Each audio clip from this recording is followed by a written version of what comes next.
meu nome é Gabi, sou caloura de medicina da Unifesp e no mês passado, no dia 24, eu fiz um mês de faculdade, o que é um marco na minha vida, ok? E aí eu decidi fazer esse vídeo em comemoração ao meu mêsversário de faculdade.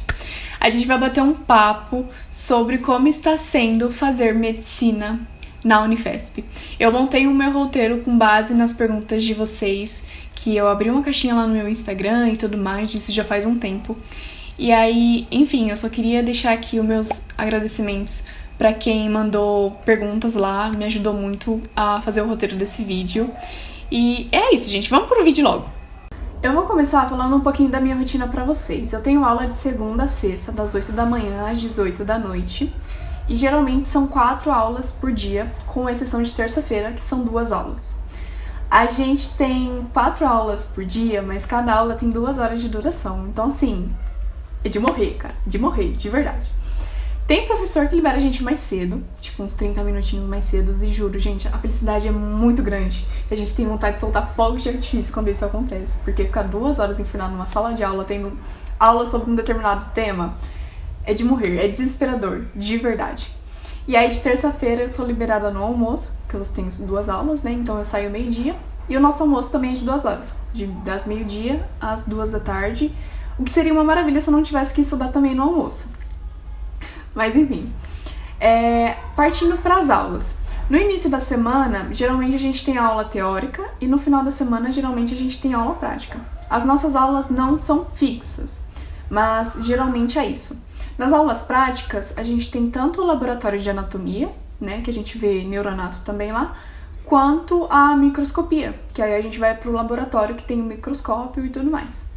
Como matéria, atualmente eu tô tendo IPC, IPM, embriologia, histologia, neuronato, anato, biofísica e biologia molecular. Lembra que eu falei pra vocês que as minhas matérias elas não são fixas? Então, por exemplo, no começo do ano eu tava tendo bioquímica no lugar de biomol. Porém, a gente já teve 2 provas de bioquímica e aí saiu bioquímica da nossa grade e entrou biologia molecular no lugar de bioquímica. Então agora a gente tá tendo conteúdo de biomol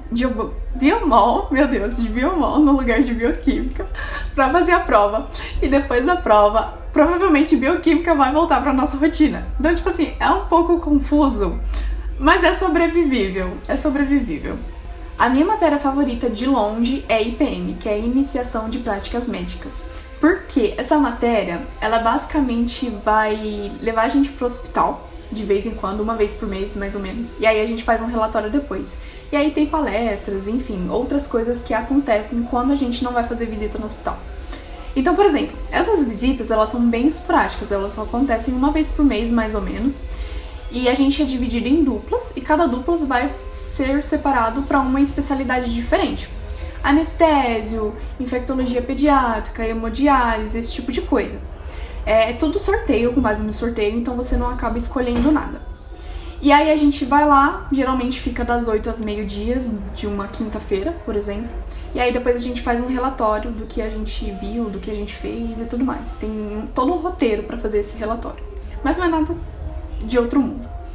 E nessa primeira visita eu fui pra infectologia de pediatria. E pra quem não sabe, eu quero pediatria. Então, tipo assim, gente, foi tudo muito mágico, eu não sei nem explicar pra vocês. Tipo, o meu dia, ele acordou, tipo assim, passarinhos cantando na minha orelha, sabe? Eu tava muito empolgada pra esse momento, porque nesse primeiro ano a gente não tem muito contato com o hospital. Então a gente só fica em sala de aula, vê matéria que, tipo assim, a gente não entende por que a gente tá tendo elas, geralmente, tipo, biofísica, bioquímica. Por que a gente tá vendo circuito elétrico na membrana no primeiro ano de medicina, entende? Por que a gente tava tendo física? Mas enfim, surtos internos. E aí foi meio que um refresco mesmo essas visitas, porque você sente que pela primeira vez é o lugar certo, entende? Você pensa, cara, deu tudo certo. Você realmente passa a acreditar um pouquinho mais em você, porque olha só onde você tá no hospital, entendeu? Então, é realmente muito empolgante. Nesse dia, eu auscultei pela primeira vez, eu fiz exame físico. Óbvio que tudo foi supervisionado, né? Até porque eu não entendo nada. Mas foi realmente muito mágico. Eu não sei colocar em palavras a minha empolgação pra vocês em relação a esse dia. Eu guardo a sensação aqui comigo até hoje. Isso já aconteceu, faz muito tempo. Uma coisa que eu acho bem chato na Unifesp é em relação à reprovação nas matérias. Geralmente, quando uma pessoa reprova, ela pega DP, né? E aí, tipo assim, por exemplo, uma pessoa repetiu no primeiro ano, então ela passa pro segundo ano, mas ela carrega com ela aquela matéria que ela repetiu. Então ela vai fazer o segundo ano e conciliar com a matéria que ela repetiu no primeiro ano. Na Unifesp isso é um pouco diferente. Quando uma pessoa reprova, no ano seguinte ela vai fazer só a matéria que ela reprovou. Então fica um ano meio ocioso, sabe? Porque você só vai pra faculdade pra ter aquela matéria que você reprovou. Você não pode conciliar a matéria que você reprovou com o seu segundo ano de curso, entende? Então é uma coisa que dá uma certa pressão na gente. Pra gente não reprovar, a gente precisa ter no mínimo 75% de presença e a média da Unifesp é 6. Uma coisa que eu acho que vocês estão bem curiosos pra saber é em relação à prática de anatomia. A gente mexe com peças reais, então a gente vê cadáveres. A gente começa no curso vendo ossos, depois a gente vê articulações e depois a gente vê músculo. Atualmente a gente está em músculo, e é o primeiro contato que a gente tem com um cadáver inteiro. Só que sem a parte da pele, né? Porque a gente precisa ver o músculo que a gente está estudando. Nesse começo a gente não pega peças banhadas em formol, por exemplo, que é um cheiro bem forte, né? Quando você sente, você chega, lacrimeja, o nariz escorre, é uma coisa bem impactante mesmo. A gente vê corpos banhados em glicerina, que só tem um cheiro muito, muito, muito velho e tem a textura de um óleo. Então é basicamente isso. Não é tão ruim quanto o formol. Mas mesmo assim é ruim, né? Porque você está vendo uma pessoa morta. Então o processo ele é bem difícil de se acostumar. Mas como o próprio nome diz, é um processo, cada pessoa tem o seu. Então, tipo assim, é muito comum as pessoas tirarem um tempinho pra, né, se estabilizar, enfim, porque é realmente impactante você ver aquele tipo de coisa. É uma coisa que a gente entra no curso, mas a gente não tá preparado pra isso. Pelo menos eu não estava, porque eu nunca tinha tido essa experiência antes. Então é uma experiência totalmente única, totalmente nova, que, querendo ou não, você tem que levar mais pro lado racional do que o emocional. Todos os corpos da Unifesp, eles são doados.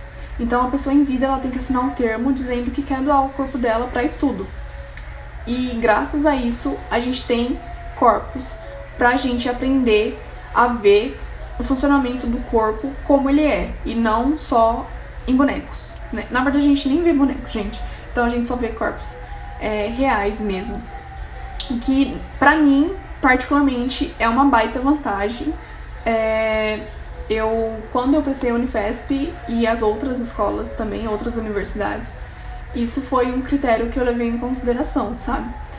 Então, é realmente muito diferente, é uma experiência muito única, mas é uma experiência que você tem que estar meio que preparado pra isso.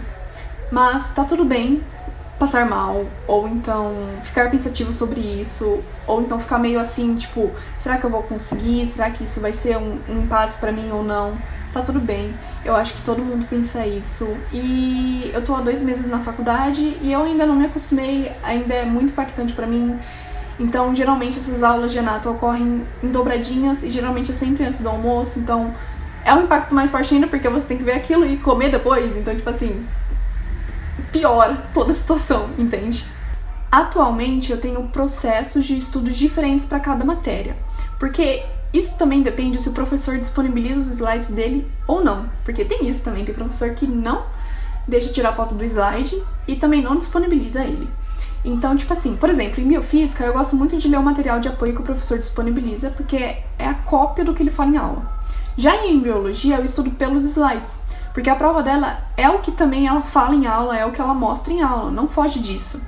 Eu só gosto de ler livro, por exemplo, em histologia e bioquímica, que geralmente são capítulos curtos, e também os professores utilizam esses livros para preparar a aula. Então é tipo sempre muito bom, porque quando a gente abre o livro, a gente vê uma imagem que é a imagem que o professor colocou lá no slide.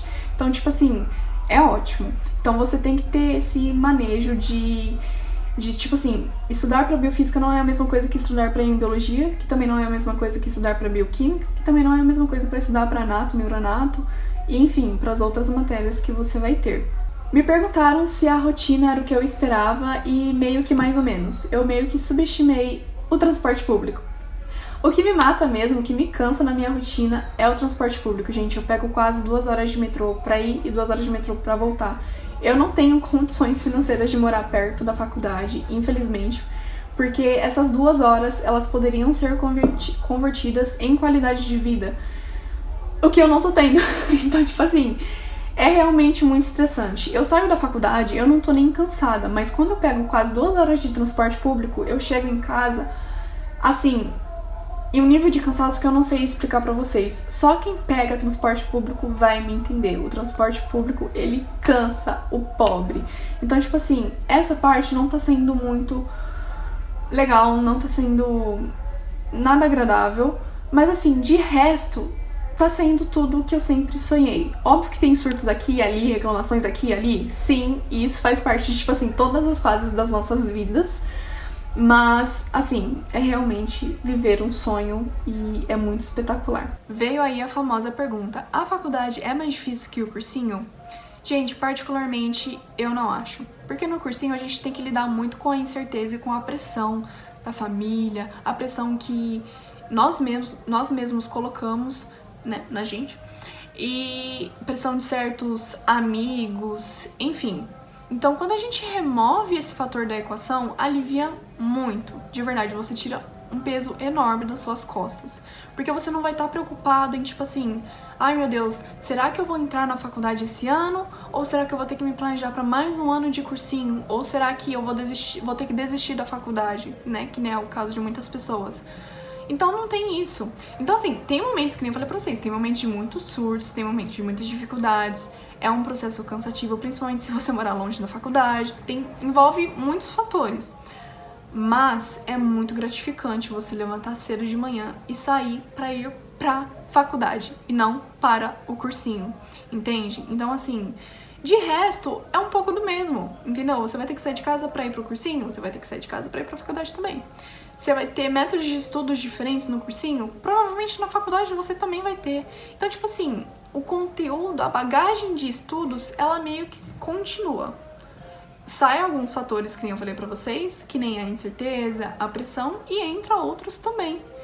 E tá tudo bem. Só que no final, na hora da gente fechar a conta, a faculdade é muito mais aliviante. Muito mais, nem se compara ao cursinho. Piores e melhores partes de ser caloura da EPM. Acho que a melhor é em relação à comunidade. A gente é muito acolhido quando chega na escola, de verdade. A gente conhece muitas pessoas do nosso sexto, por exemplo. O nosso sexto tem um grupo só com a gente, então sempre tá falando: olha, vamos levar o calouro pra isso, vamos levar o calouro pra aquilo, que não sei o quê. Enfim, muitas festas, muito contato com a gente. Geralmente eles dão muitos conselhos também, porque a gente chega na faculdade surtando já com bioquímica, biofísica, como que estuda, como que faz, enfim, meio que perdido, né? Então, eles meio que direcionam a gente pra um caminho, sabe? Então, tipo assim, gente, eles são guia. Basicamente é isso. Então, a gente tem uma conexão muito grande com as pessoas que tá ali na EPM. E a pior parte é que nem tudo são flores. Então, que nem eu falei pra vocês. Tem professor que a gente não sabe o motivo dele estar dando aula. Porque ele não sabe dar aula. De verdade, ele não foi feito pra dar aula, mas ele está ali dando aula para uma turma de medicina e a gente não sabe o motivo. O nosso bandejão, por exemplo, ele não tem café da manhã. O nosso auxílio, ele é pouquíssimo, não dá para pagar um aluguel lá na Vila Clementino, infelizmente, e ele demora muito para cair. Então assim, gente, nem tudo são flores, são choques de realidade, entende? Bom, gente, o vídeo de hoje foi esse. Eu espero muito que vocês tenham gostado. Não se esqueçam de se inscrever no canal e de me seguirem nas outras redes sociais também, pra me ajudar. E se você tiver alguma outra dúvida, pode deixar nos comentários que eu respondo assim que possível, tá bom? Por hoje é só. Beijos e até o próximo vídeo.